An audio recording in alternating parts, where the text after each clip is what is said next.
Gregor Mendel and how he influenced genetics. I will be mentioning how genetics work in our body, and I will be talking about different mutations and genetic diseases that happen. Gregor Mendel is known as the father of modern genetics.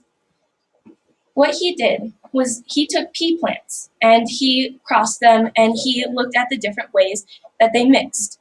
Because at the time, people believed offspring were a smooth blend of their two parents' traits. And as he found out through his experiments, this wasn't true.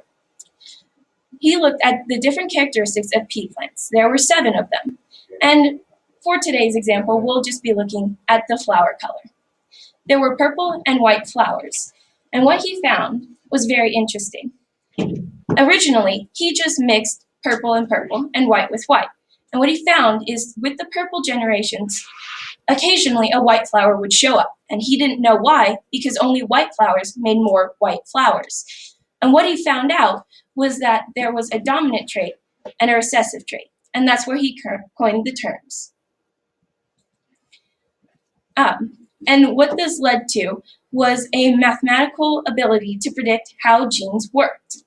Later on, a Punnett Square was created to map out a way that genes were passed.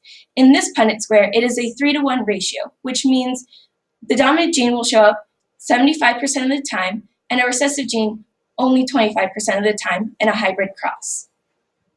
Another one is when 2 genes are crossed, and that's a 9-to-3 to 3-to-1 ratio.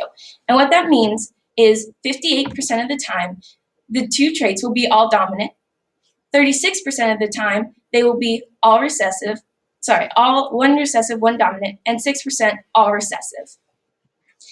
Through this, he paved the way to modern genetics. Now we'll move on to how genetics actually work, with terms such as dominant, recessive, genotype, phenotype, traits, alleles, and variation. It gets very confusing. Traits are what you can see and what you can't see, something like blue eyes, being able to curl your tongue, or being allergic to something, being resistant to malaria. Those are all traits we can possess.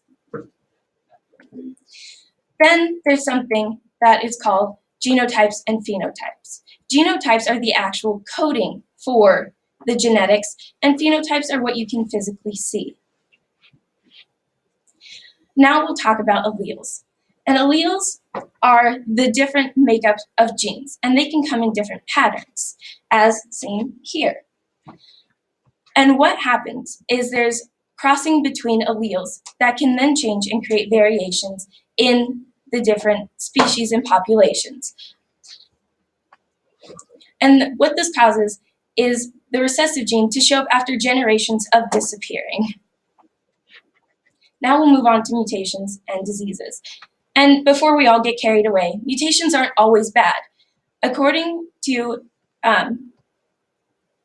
genetics, there are at least 60 different variations in us that are not in our parents. And these happen in our genome, the parts that don't really code for anything. But when something does happen, when it's coded in parts that we actually do use, things can happen.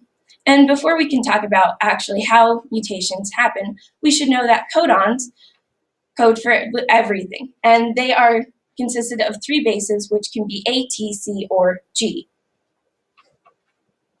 First, in mutations, there's deletion, where a base is taken out. And then everything kind of gets scrunched together and things can be recoded.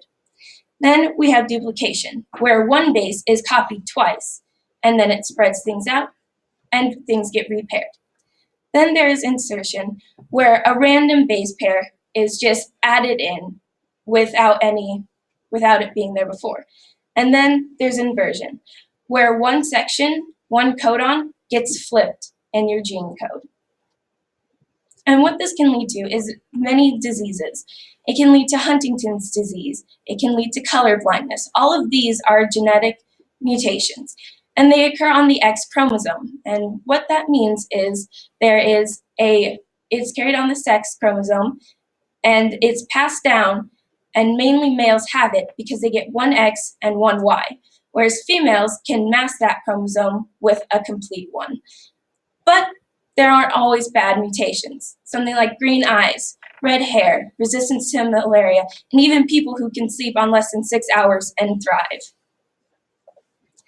Without the help of Mendel and his intro into genetics, we wouldn't understand how genetics work today. We also wouldn't understand that mutations are a good thing and they can be a bad thing.